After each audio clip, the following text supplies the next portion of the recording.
नमस्कार दोस्तों, आज हम बात करेंगे फाइनेंशियल मैनेजमेंट। आपको मैं इस वीडियो के अंत तक एक रूल भी बताऊंगा, जो रूल बड़ा काम का रूल है इस फाइनेंशियल मैनेजमेंट के अंदर। फाइनेंशियल मैनेजमेंट का आप दूसरा नाम समझ सकते हैं मनी मैनेजमेंट। ठीक है, तो आज इसके ऊपर बात करेंगे ये कैसे किया जा सकता है और इससे हमें क्या क्या फायदा है, ये आपको मैं एक एक पॉइंट समझाऊंगा तो उसमें आपको समझ में आ जाएगा। ठीक है, और financial plan management financial planning का एक सबसे इंपॉर्टेंट हिस्सा है। तो इस वीडियो को आपको बिल्कुल भी मिस नहीं करना, और इसलिए इस वीडियो को मैंने बेसिक ऑन फाइनेंस वाले सीरीज में भी डाला है, साथ में शेयर मार्केट मोटिवेशन सीरीज वाले में भी डाला है। ठीक है, क्योंकि ये एक मोटिवेशन देने की तरह है, क्योंकि मैं आपको इसमें मोटिवेट भी करूंगा और पॉइंट्स भी बताऊंगा। ठीक है, और ये हमारा 5वां कि 6वां वीडियो होगा, नहीं 7वां वीडियो है। ठीक है, शेयर मार्केट मोटिवेशन का, और अगला वीडियो आखिरी वीडियो होगा। लेकिन एक टाइम में आपको एक अच्छा वीडियो देखने को मिलेगा, जैसे हम स्पेशल एपिसोड के नाम से जानेंगे। ठीक है, वो अगले 2-3 महीने में आएगा। ठीक है, इसलिए मैं अभी उसके बारे में ज़्यादा बात नहीं करने वाला। तो चलिए पॉइंट नंबर 1 के बारे में बात करते हैं। सबसे पहले, लाभ अधिकतम करना विवेक के आधार पर है। ठीक है, profit maximization is justified on the ground of rationality. ठीक है, इस पॉइंट को हम ध्यान से सुनेंगे, ये सबसे अधिक है। एक व्यक्ति कोई आर्थिक क्रिया विवेकपूर्ण ढंग से करता है तो उसका उद्देश्य अधिकतम उपयोगी होना चाहिए। ठीक है, आपका जो उद्देश्य है वो यूजफुल होना चाहिए, उपयोगी होना चाहिए। देखो भाई, जब तक आपके पास पैसा नहीं है ना, तब तक आपके पास कोई नहीं आने वाला। ठीक है, आपके जेब में पैसा है तो सब आपके पीछे रहेंगे। जिस दिन आपके जेब में पैसा खाली हुआ, उस दिन सब आपसे दूर हुए। ठीक है, पैसा एक ऐसी कड़ी है जो आपके साथ जोड़ता है, इसीलिए ध्यान से आपको सबसे पहले ऐसे प्रॉफिटेबल यूजफुल कार्य करने होंगे। ठीक है, अपना दिमाग का इस्तेमाल करके।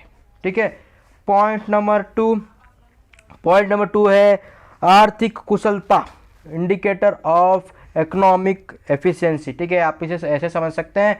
ये देखिए, सबसे इंपॉर्टेंट बात है, एक लाभ उसकी आर्थिक कुशलता का सूचक होता है। अगर आपके पास प्रॉफिट हो रहा है तो आप समझ सकते हैं कि आपके फाइनेंशियल जो है वो सेफ है।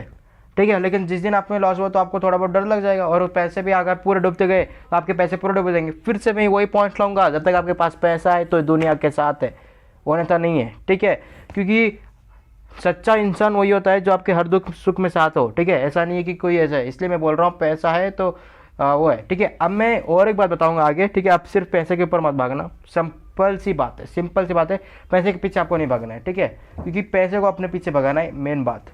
पॉइंट नंबर 3, साधनों का कुशल आवंटन एवं उपयोग। ठीक है, यूटिलाइजेशन करना है। आपके पास जो भी रिसोर्स पड़े हुए हैं, ठीक है, पैसे कमाने के हो या मनी मैनेज करने के हो या फाइनेंशियल प्लानिंग करने के हो, सभी तरीकों का इस्तेमाल करना है। और ऐसा नहीं करा कि ये एक नाव है और ये एक नाव है, इसमें एक पैर रखो और इसमें एक पैर रखो, आप बीच में आ जाओ। ऐसा नहीं कह रहा हूँ मैं ये कह रहा हूँ कि ये एक नाव है, ये एक नाव है, ये नाव है। ठीक है, सभी नाव में एक बार जाके देखो कि कौन सा नाव अच्छा है, फिर उस नाव में सवार हो जाओ। ठीक है, क्योंकि आप दोनों नाव में अपना एक पैर डालोगे तो आप गिरोगे। ठीक है, बट अगर आप हर एक नाव में एक बार चेक करके फिर जो नाव आपको बराबर लग रहा है उस नाव को चलाओगे तो आप सीधा अपने लक्ष्य पे पहुंचोगे। ठीक है, तो तीसरा पॉइंट हमारा यहाँ क्लियर होता है। चौथा पॉइंट पे हम बात करते हैं, जो कि है measurement of success of business decision.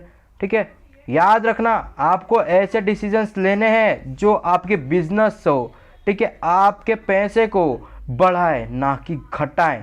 ठीक है, देखिए घटता तब है, देखिए स्टार्टिंग में अगर आप किसी भी अंदर जा रहे हैं और आपने प्लानिंग कर रखा है, ठीक है, तो आपके पैसे घटते हैं।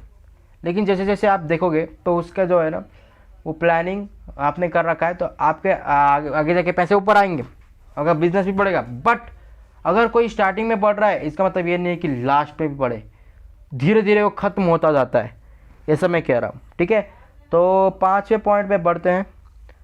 5वां पॉइंट है सोर्स ऑफ इंसेंटिव, मतलब आपके पास जो भी सोर्स है इंसेंटिव कमाने का, रिवार्ड्स बनाने का, ठीक है, जो भी स्तोत्र है प्रेरणा के, सभी का इस्तेमाल करो।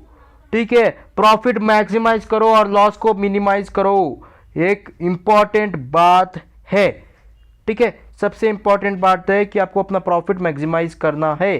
ठीक है, और आपको अपने बेनिफिट्स भी देखने हैं कि कौन से सही हैं और कौन से गलत है। ऐसा नहीं कि आपने सिर्फ सही वाला देख लिया, गलत वाला नहीं देखा, ऐसा नहीं, दोनों को आपको देखना है।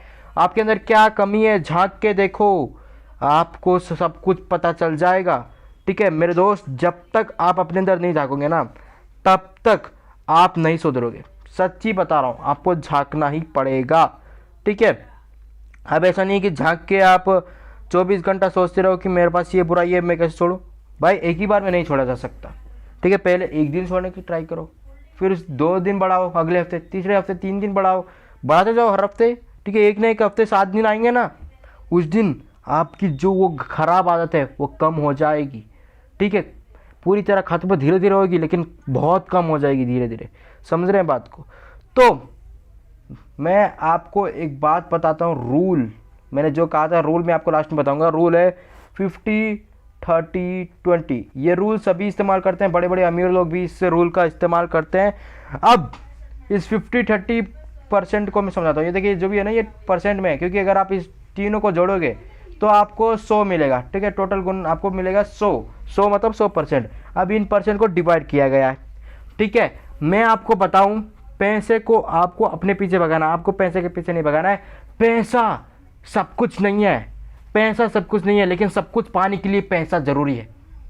ठीक है, और अब मैं 50% बोला तो 50% में आते हैं आपके आवश्यकताएं। ठीक है, जो भी आवश्यकताएं हैं, ये फाइनेंशियल प्लानिंग के अंदर भी ये रूल अप्लाई किया जाता है, मैं बताना भूल गया था। ठीक है, आवश्यकता जितनी है उस हिसाब से, जैसे आपकी इनकम है तो इनकम में से 50% आप पैसा अलग रखो, और जो भी इंपॉर्टेंट चीज़ है, ठीक है, हर दिन खाना खाने का, ठीक है, और जो भी इंपॉर्टेंट चीज़ जो हर दिन चलता रहता है और आवश्यक है, इंपॉर्टेंट है, उसमें आपको 50% लगाना है। ठीक है, 30% की अगर हम बात करें तो 30% में आपको अपनी इच्छाओं में खर्च करना है। देखिए ये जो 50% है इसमें आपको आवश्यकता है, जैसे खाना हो गया, ठीक है, जो भी इंपॉर्टेंट जिसके बिना हो ही नहीं सकता, ठीक है, बच्चों की फीस हो गया, ठीक है, उसके अंदर ले लो, राशन हो गया उसके अंदर ले लो। ठीक है, और ये जो 30% है, ये 30% आता है जो आपकी इच्छाएं हैं उन्हें पूर्ण करने के लिए। ठीक है, अब आपकी इच्छाएं अगर आप कम है तो इसे 20% बढ़ाओ और इसे 60% करो, बट 50-30-20 रूल बराबर है। ठीक है, सबके साथ ये उपयोग होता है और सबसे इससे अच्छे खासे रिजल्ट भी मिले। ठीक है, आपको भी मिलेंगे, ट्राई करो। और 20% आपको क्या करना है, इन्वेस्टमेंट, बचत, सेविंग, इन्वेस्टमेंट, ये 20% है। ठीक है, तो आपको अपने पैसे को इस हिसाब से डिवाइड करना है। आशा करता हूँ आज आपके मनी मैनेजमेंट वाले वीडियो में आपको मैंने जो भी डाउट थे मनी मैनेजमेंट के ऊपर मैंने वो पूरा क्लियर किया है। ठीक है, और कुछ भी सवाल है, डाउट है, वो मुझे ज़रूर बताइए, मैं उसे अवश्य क्लियर करूँगा। और किस टॉपिक पे आपको वीडियो चाहिए वो भी अगर बताना चाहें तो ज़रूर बताइए, क्योंकि मैं सीखूँगा आपसे। ठीक है, क्योंकि मैं पूरा सीख के नहीं आया हूँ, शायद बता रहा हूँ, मेरे पास जो आता है, मैं जो सीखता हूँ वो मैं आपको सिखाता हूँ। सिंपल सी बात है, मैं एक्सपर्ट नहीं हूँ। ठीक है, तो धन्यवाद, मिलते हैं अगले वीडियो में।